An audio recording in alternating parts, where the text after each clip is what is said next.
Happy Thursday! It's Miss Amelia at the Polk County Public Libraries, and today I'm going to show you how to make this week's Take and Make kit that you can pick up at the Columbus or Saluda Library to make a steampunk ocean animal magnet.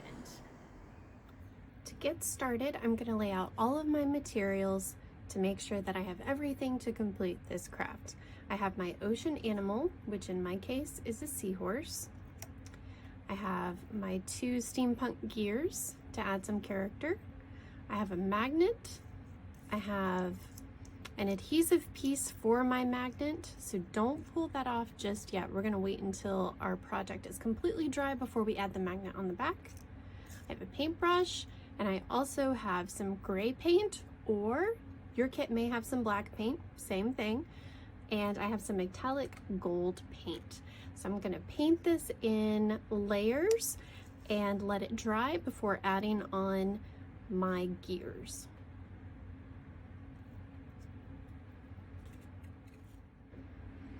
My seahorse is dried, and now I'm going to add some gray to it to make it look like a distressed steampunk piece, just like my octopus.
The last part of our project is putting the magnet on the back of our steampunk ocean animal.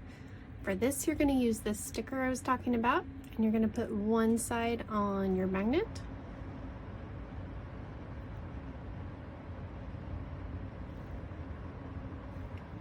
And you'll peel off the remaining sticker. And you'll put that part on the back of your ocean animal. Now it's ready to stick on the fridge or in your locker when the school year starts.